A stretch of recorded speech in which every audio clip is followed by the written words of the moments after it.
I came to Stamford Bridge, I gave you 4-1. You can give me 10-1, it's not my problem. My problem is I have a pride to protect. Where was that pride to protect last season?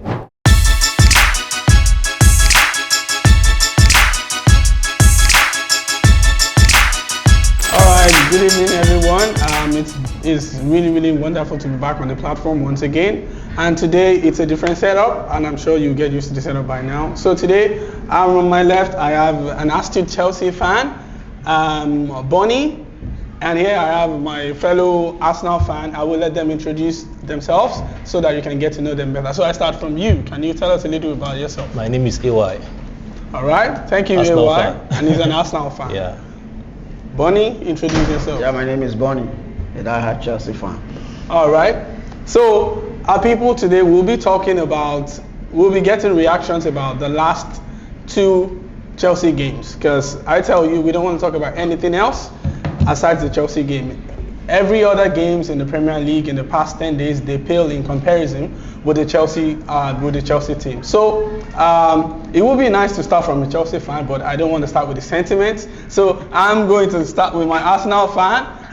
Tell me, please. I know that there's been so many ups and downs regarding this season currently, and I know you're an Arsenal fan, right? So I want you to be as open-minded as possible. So now tell me, in the last 10 games, right, what would you say has been the turning point for Chelsea as a team? For me, I think the turning point for Chelsea was the game they played against Arsenal. The game they played 2-2. Okay. Because for me, I wrote Chelsea off. I was just going into that game to just beat Chelsea. But when they scored 2 goals, Arsenal started begging for a draw. Yeah. After the goalkeeper gave Declan Rice that first goal, we got our second goal, and that's where I knew, okay, Chelsea was up to something. That match, you could see how Sterling played and everything. And in the last 2 games, you see that Chelsea have played top 6 clubs in Tottenham and Man City, and these are very good clubs. And taking 4 points, the Chelsea that has been somehow in the last 18 months taking 4 points from those 2 potential title contenders this season, I think is something really good. Although I still don't like Chelsea, but I can still commend. I should commend them. It's something good. Okay, so Bonnie, do you agree with that analysis? Well, he said the right thing. After the Arsenal match, I think the confidence we came into that game made Chelsea to understand that we could actually do better. So, if not for that mistake from Sanchez, I tell you that was a 3 points. And in fact, though we had a point, but even the Chelsea fans were not happy because we needed to have that 3 points. So I think after that match, we gained back the confidence, and since Arsenal is now, since we can play Arsenal and play them down, not just getting a draw, but like they struggled for the draw. So we can actually play any team, because for now everyone sees Arsenal as one of the best teams in the Premier League. So if we can do that against Arsenal, then any other team we could do the same. Okay, so I guess my own perspective is this: Chelsea has never, to me, they never struggle with those big teams, because if a team comes out to play, Chelsea can go toe to toe with anything. The problem has been the teams with low blocks, right? The Burnleys of this world, the Luton and the Nottingham Forest, those lower teams on the rung of the ladder. Well, and also don't forget, there's one thing about Chelsea. We are proud. Chelsea is this team that we don't want to hear anything from Arsenal, Man U, Liverpool, or Man City, the big teams. So we have that pride in us, and that is why we can lose to Luton, we can lose to anything. But when it comes to these big teams, man, we don't want to take it, because there's going to be a lot of people sending you messages telling you, Chelsea has this happened to Chelsea. So because of that pride, we need to, once it's a big team, we are fighting. So that is how Chelsea operates. You see the reason why I don't like Chelsea fans. This is just the reason I don't like Chelsea fans. You don't need to like Chelsea, because you just won 1 game, you drew 1. We are proud.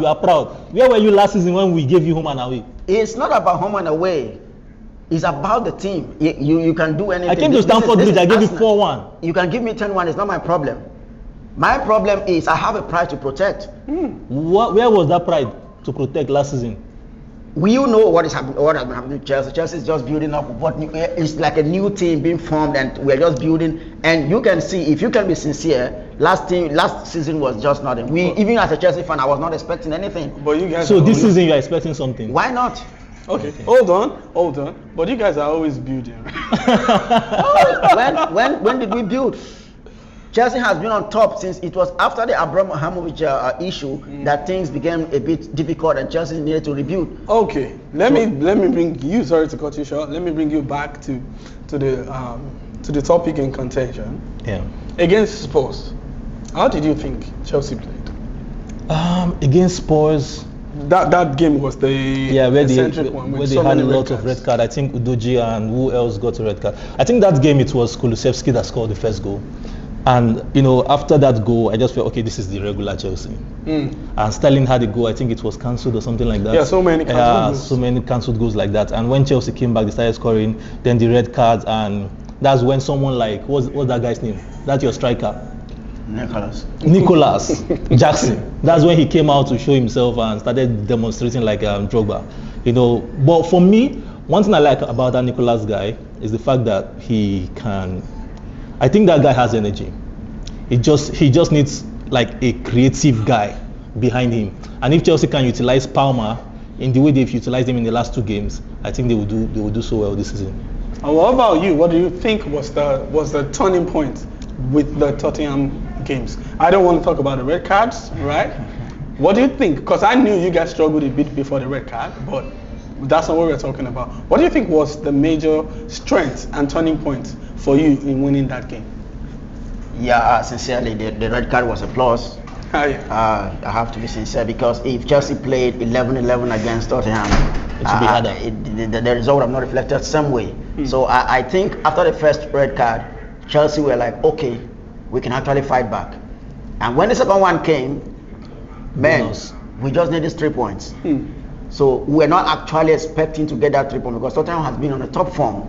So it was like, okay, let's just try to get something out of this match if we could. Though we're not expecting much. As a Chelsea fan, I was not expecting much. I think that was their first loss. Yeah, so I was not, and they have not lost any games this season. So I was not expecting much. I just said, oh, if we manage to get a draw for me, then I'll be cool. But when the whole thing started playing, I said, oh man, we can actually get these 3 points. That was why when I waited till 75 minutes, the goals were not coming. I was like, what's happening? With 9 men, you can score at 75 minutes. Then before then the goals. It was a game of strategy, and that's what he's talking about. Because Tottenham before that time they were playing low block. They were just defending, but around that time I don't know what happened to their coach. You could see that they all went out, and Chelsea started just one line pass. They break the defense, and they are just imagine even after scoring the 2-1, they still came back to equalize. Yeah. Assuming that ball was not an offside, then I think that would have been that would have changed. That would have changed. So they actually did well, but we're lucky to actually get those red cards in favor of us, and we got the 3 points. Okay. So I guess everybody can agree you don't have to be a Chelsea supporter or a Chelsea fan.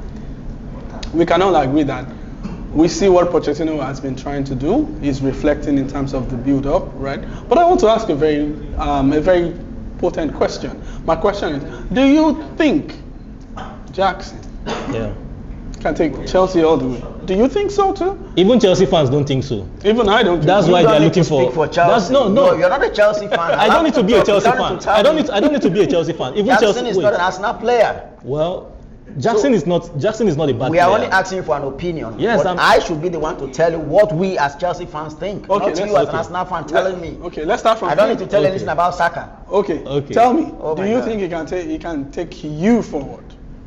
I think you guys watched the preseason. Yeah. Yes. Forget about what has been. So the whole plan has been for Nkuku to play behind Jackson. But this guy has been injured for a while. He has not played for the season. If you watch them during the preseason, you can see the partnership and how everything worked out. If the goals were just coming. So you don't need to judge this guy until when Nkuku is back and we don't see him do anything. Then we can now start talking of maybe, Chelsea needs another strike. For me, for now, if Nkuku comes back, I think Chelsea were good to go. So let me ask you this then. Can I ask you one question? Sorry. Okay. Can I ask you one question? Yeah. If in January, Nkuku is back to the Chelsea team and Osimhen is in the market to be sold to any team, will you take Osimhen in January even though Nkuku is back? Will you take, is a yes or no question, will you take Osimhen in January? You don't just ask me yes or no question. I need to tell you my own point of view from what you are asking. Let's hear it. Okay. If Nkuku is back and Osimhen is in the market, even Arsenal will go for him. Yes, Arsenal, I'm asking about Chelsea. Even Real Madrid will go for him. Man City will go for him. Will Chelsea because go he's for a good striker. Everyone wants a good striker. So if we have an additional player Somebody that is that going to improves spice the up, squad. so why wouldn't we go for him? Okay, so I guess it's a yes. It's a yes. All right. So now another thing I want to explore is the fact that people have been lauding Cole Palmer, right? Yeah. Everybody has been. I'm also over the moon. Yeah. But to me, right now, and this is my perspective, right? To me, I think, aside from Pochettino and every other thing, because in my other groups, right, people banter Chelsea a lot, but I don't, because I know what the plan has always been. I tell people every time, let the teams play 10 games first before you start talking trash about anybody. But I think the difference in resurgence for Chelsea has actually been Sterling. And I'm not a Sterling fan, but in the last 3 games, I have watched him, because I believe Sterling is finished. But there's something in the way he plays now. It's like maybe he just rediscovered purpose. And with the way he plays, he brings everybody to play. And that is why someone like even Cole Palmer can shine. Yeah. Because somebody utilizes whatever passes he gives. Do you feel it's been Sterling, or you think your resurgence is down to Cole Palmer? Yeah, I think one thing people fail to understand is Chelsea is a team.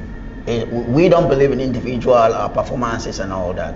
The team is just trying to build, and we are trying to see what we can do to get the points and all that. So if you start pointing at players, Palmer has been the issue, it has been Sterling. For me, it doesn't work that way. The whole team, they're just stepping up their games. But Sterling has been outstanding. Even at the time last season, I felt that Man City scammed us to sell Sterling, because I saw this was a different Sterling I saw in Liverpool, in Man City, and I was wondering, are you sure this is the same guy? But just like you said, he's been so wonderful this season. In fact, I went back, even last night, I watched that Man City game again, and I saw what he was just doing some exploits. I think that is one of our, not even Palmer. Though Palmer has been so excellent, but I believe the whole thing is really coming from Sterling. Good. So you agree with that? Yeah, I quite agree, but I still think Cole Palmer is a very good player. I think Sterling is playing from a place of Sterling is motivated. Yeah, he has something to prove. Because I remember the game against Arsenal, Chelsea had a penalty, and I think Sterling wanted to play the penalty. Yeah. Then what's that guy's name? Enzo was Enzo telling said him, no, Palmer should play. For me, I felt like this is disrespect to Sterling, because Palmer just played under 21, or is he under 21 in England, where they won the World Cup, right? Yeah. And Sterling is an established international. Do you understand? Yeah, but it could be the community shield factor. Yeah, I agree. One thing I know is, like, Enzo is one of the gearbox. Like, he's been seeing them in trainings, they've been doing a lot of things, so he knows that this young man can be under pressure. But this guy, you can see the confidence he has, just 21, but look at how. But at the end of the day, so he knew that this guy could do it. I know Enzo has won the World Cup, but Sterling for me is still a bigger player than even the two of them. For me, he has accomplished more. Definitely that nobody can argue that. Do you understand? So for Enzo to say, okay, this guy take, you don't take. For me, I just feel Sterling is feeling like he has something to prove. Hence, that's why he's just showing all that is. So we are all aligned in that. Yeah. So, well, we've spoken a little about Chelsea. Now, the game over the weekend, this weekend. That's the game. How over the moon were you to watch Chelsea play that way? And I tell you, this is my own verdict. I think we had a conversation before the verdict, Definitely right? we did. That I don't know what you want to do, you are not going to win, right? But even when I said that, I have to say that I enjoyed the way Chelsea played. You couldn't say it, but all you wanted to say was that Man City was going to win. No, I didn't. No, because I saw it on your face. You were saying Man City was going to win. Did you think that Chelsea would win the game? You didn't think we're going to get a draw. Did you think that Chelsea was going to why get a not? draw? If you ask, You can. He knows. I told him. I said you cannot lose that game. Hold on. No, you said you will win. Sure. My point of contention was the fact that you will not win. I did not discount a draw. And the reason I said Chelsea will not win is this. I said something profound. That you will not outscore Man City. Because I know you will make errors at the back. See, we've not spoken about your back four, right? We've been talking about the midfield and the people in front. Because we could see the way they play. right? But even you will not be proud about the way you concede goals, the kind of goals that you concede, right? That is my reason for saying that you will not outscore Man City, and that's why you will not win. But let's leave that aside. That game, how did it make you feel as a Chelsea fan? That's the joy of it. Was pure football. Proud, made me proud. That's all. Chelsea, it's about pride, man. I was happy to be a Chelsea fan. I was happy to be a Chelsea. I still watched that match last night, and I think I'm going to watch it again tonight. No, because I've been watching it to see. Chelsea was outstanding. This is Man City. Man City conceding 4 goals in a match. Man, who does that? I think that was the first time a Guardiola team was conceding that kind of goal. It was a great match for Chelsea. Honestly, many people didn't see that coming. Even though all the people that were analyzing the matches and all that, nobody saw that coming. Like people were, how can Chelsea score 4 goals against Man City? Oh, me, I knew Chelsea can score. Even when the last goal came, almost at the diving, some people felt like it was over. But I was still having that hope. Because of the way the game flowed. Yeah, because of the way they were playing. Chelsea could actually do something again, and it happened. So, to you, right?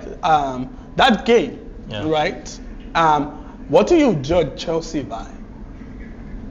Are you judging them by the strength? Fan can never judge Chelsea, right? I'm an Arsenal fan. I know 2 of you are saying. So how about I didn't even judge you. I'll be as neutral as possible. Hold on. It's not about being neutral. I said the right thing. Let me finish. Are you going to judge Chelsea by the strength, by Chelsea's strength, right, or by the strength of Man City? Because for me, I'm judging 2 things. I'm judging Chelsea by their creativity, by the fact that they took the bull by the horn, right? At any point in time during the game, there was no point in time that their belief was shaking. Exactly. Even when they were down. I agree. Right? In my group, I told people that when it was 3-3, I told them that if Man City, I'm sure Man City will score 1 goal. That if Man City brings on Kovacic, they will get a goal. You know why I said that? Was because you could see before that point in time, there were loose balls. Chelsea was not dealing with the second loose balls very well, right? And if you bring in somebody like Kovacic that knows you very well, it will do something. I didn't envisage the penalty. But even at 4-3, I knew Man City has not won the game. Exactly. So, do you feel it's the strength of Chelsea, or it's their belief, or it's the fact that on that particular day, Man City, they didn't edge it out? Well, for me, I would say it's tradition for Chelsea. There's something about Chelsea. Chelsea is a team that has this very strong belief. For example, if you go back in history, look at when Chelsea played Barcelona, when they won Barcelona 2-1. Nobody in the world, including Chelsea fans, they were not expecting to beat Barcelona. But they went there, they won Barcelona, Torres just went around the keeper and he scored that goal. Barcelona played all the ball, Chelsea did the goal scoring. So Chelsea has that kind of thing with them, you know. You can play Chelsea, but if they are strong, they come back. Do you understand? So Chelsea has that thing. But for me, where I would commend Chelsea is the fact that if I look at their goalkeeper, I'm not confident about that guy. For me, this is like the weakest goalkeeper Chelsea has had. I stand to be corrected, you're a Chelsea fan. This is like the weakest goalkeeper Chelsea has had since Peter Cech. Fact. Do you understand? But for Chelsea to still go toe-to-toe with Man City, having like a very good squad, one of the best squad in the history of Premiership. They've just won, you know, the treble and all of that. The best team in the world, or maybe in Europe, I think, in the world, you know, doing all of this with Man City, I think it's a very good thing. You understand? So I give Chelsea their flowers. So smell it. All right, smell your flowers. Okay, one last thing before I bring in someone else, right? I think the Chelsea-Man City match, guys, is that the highlight of this season so far? Is that the best game you've seen this season so far? Yes or no? It's not just about the best game we have seen this season. This is one of the best games we have seen in the history of Premier League. Wow. Chelsea were just good. So don't just say this season. We did well. We did well. And it was a draw. And you know that match, we are supposed to win this match. No, nobody was supposed to win. No, we were supposed to win. Why? We had a penalty. Are you aware? We had a penalty. Oh, you're talking about the handball, right? Yeah, that is it. And even after that, even when we had an advantage that could even lead to a goal, and the referee decided to end the match. Who does that? Okay. So, what's that? Well, Chelsea, I think you have the bragging rights. So even if you say you deserve to win, I give it to you. All right. So thank you very much, my fellow Ghana, and thank you, the pride of London. Yeah. All right. Chelsea for life. Bye.